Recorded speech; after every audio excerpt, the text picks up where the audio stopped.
दोस्तों नमस्कार, मैं विजय प्रताप और आप देख रहे हैं इक्वालिटी न्यूज।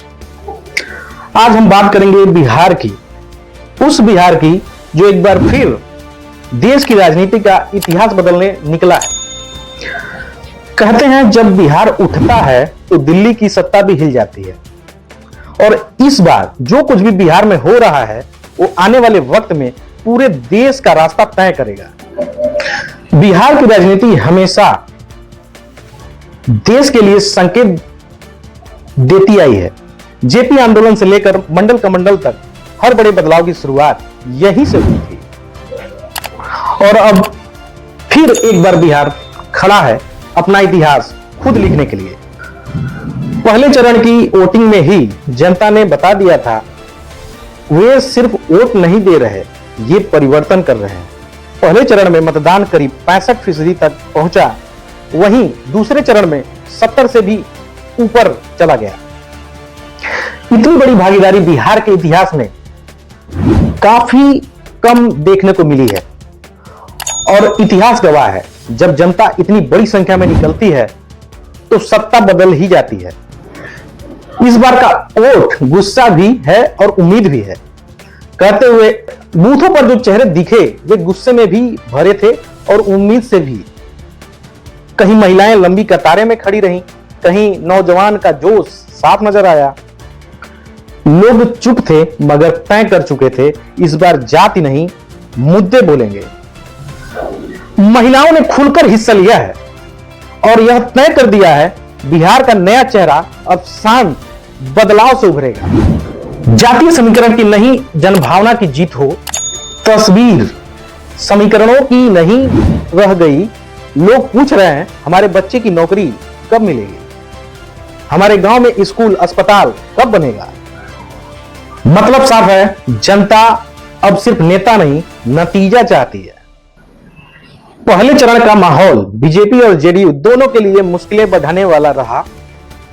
नीतीश कुमार की साख पर सवाल उठे और बीजेपी अपने वोटरों को ट्रांसफर करने में नाकाम रही। कई जगह एनडीए के पारंपरिक वोट महागठबंधन के खाते में चले गए। लालू यादव भले ही शारीरिक रूप से कमजोर रहे हों, पर उनका राजनीतिक असर अब भी जिंदा है। उनके बेटे तेजस्वी और तेज प्रताप दोनों ने इस बार पूरा दम लगाया है।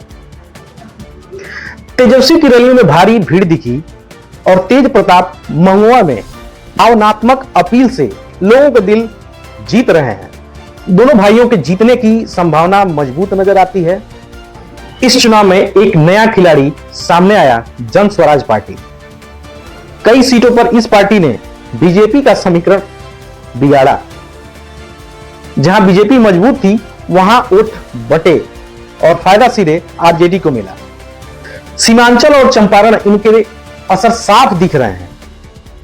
दोनों डिप्टी सीएम सम्राट चौधरी और विजय सिन्हा अपनी पार्टी अपनी अपनी सीटों पर मुश्किलों में दिख रहे हैं। विजय सिन्हा लखीसराय से, सम्राट चौधरी तारापुर से मुकाबले में पिछड़ने नजर आ रहे हैं। नीतीश के पुराने सभी श्रवण कुमार भी कठिनाई लड़ाई में फंसे हैं। एक बड़ा सवाल, क्या नीतीश कुमार का वोट बैंक टूट गया? जहां जेडीयू कमजोर पड़ी वहां उसका वोट सीधे आरजेडी के खाते में गया। तीर का निशाना भले कमजोर हो, लेकिन इस बार उसकी दिशा लालटेन की ओर मुड़ी है। सीमांचल यानी पूर्णिया, कटिहार, किशनगंज, अररिया हमेशा से बीजेपी के लिए चुनौती रहा है। पिछली बार एआईएम ने यहां 5 सीटों पर जीती। 5 सीटें की पकड़ कमजोर दिख रही है। मुस्लिम यादव गठजोड़ एकजुट है। गठबंधन 10 से 11 सीटें जीत सकता है।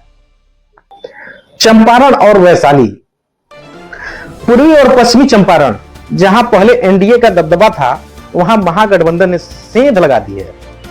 वैशाली की 8 सीटों में से 6 सीटें आरजेडी और कांग्रेस मजबूत स्थिति में है। राजा पाकड़ और पातेपुर को छोड़ दें तो बाकी जगह एनडीए पीछे दिखता है। सारण की 10 में से 9 सीटें महागठबंधन के पास जा सकती हैं। छपरा की सीट खास चर्चा में है, जहां खेसारी लाल यादव मैदान में है। खबर है वे जीत सकते हैं। हर जगह आरजेडी मजबूत दिख रही है। वहीं दरभंगा, मधुबनी और आसपास के इस बार दिलचस्प मुकाबला है। कुछ पुरानी जेडीयू की सीटें बच सकती हैं, पर कुल मिलाकर आरजेडी की लहर देखने को मिल रही है। कांग्रेस और सीपीआईएमएल को भी फायदा मिल सकता है। मुजफ्फरपुर की 11 सीटों पर कांग्रेस, आरजेडी, लेफ्ट सभी एक साथ मजबूत दिख रहे हैं। बीजेपी केवल 2 से 3 सीटों पर ही टक्कर दे रही है। इतिहास का एक छोटा इशारा, यह इलाका पहले जॉर्ज फर्नांडिस का गढ़ माना जाता था, पर अब तस्वीर पूरी तरह बदल गई है। सीमांचल में नीतीश की पकड़ कमजोर। सीतामढ़ी, दरभंगा, मधेपुरा, खगड़िया, जहां नीतीश कुमार संगठन मजबूत था, वहां अब मल्ला वोट बैंक खिसक गया है। मुकेश सहनी और वीआईपी के मतदाता अब एनडीए से दूरी बनाते दिख रहे हैं। पहले जहां यह वोट नीतीश के साथ था, अब महागठबंधन की तरफ जा रहा है। पटना जिले के 14 सीटों में बीजेपी को इस बार जोर का झटका लग सकता है। दानापुर, फुलवरिया, शरीफ, दीघा, यह मुकाबले बेहद कड़े हैं। दानापुर में वोटिंग वाले दिन नाव बंद होने से मतदान प्रभावित हुआ और वह सीट सस्पेंशन में है। आरजेडी मनेर, फतवा, मसौडी, मोकामा इन इलाकों में आगे दिख रहा है। मोकामा से अनंत सिंह पत्नी मैदान में है। मोकामा से अनंत सिंह की पत्नी मैदान में है और वह जीत का प्रबल दावेदार है। इस चुनाव में कांग्रेस और सीपीआईएम एमएल दोनों फायदा उठा रहे हैं। जहां कांग्रेस पिछली बार कमजोर थी, वहां सीधी टक्कर दे रही है। सीपीआई एमएल की सीटें 8 से बढ़कर 10 तक जा सकती हैं। पहले चरण के बाद नीतीश कुमार अचानक जेडीयू के दफ्तर पहुंचे बिना किसी घोषणा के। वहां ललन सिंह और वरिष्ठ नेताओं से मुलाकात हुई। चेहरे पर मुस्कान पर निगाहें बहुत कुछ कह रही थी, क्योंकि अब नीतीश समझ चुके हैं अगर हंग असेंबली हुई तो राजनीति समीकरण पलट सकता है। अब सबसे अहम सवाल, कौन कितनी सीटें जीत सकता है? पहले चरण में 121 सीटों में एनडीए को मिल सकती है 36 से 44 सीटें, महागठबंधन को मिल सकती है 68 से 84 सीटें। वहीं दूसरे चरण में 122 सीटों में एनडीए को 45 से 54 सीटें, महागठबंधन को 58 से 66 सीटें। दोनों चरण मिलाकर ट्रेंड कहता है महागठबंधन 130 से 146 सीटें जीत सकता है, जबकि एनडीए 85 से 102 सीटों पर रह सकता है। मतलब बहुमत की रेखा महागठबंधन पार कर चुका है। बिहार की जनता इस बार सत्ता नहीं, व्यवस्था बदलने की ठान चुकी है। भीड़ नहीं थी पर जागरूकता थी, शोर नहीं था पर संकल्प था। और यही संकल्प बताता है बिहार अब पुराने फार्मूले से नहीं चलेगा। यह नया बिहार है जो जाति से नहीं जनता से चलता है।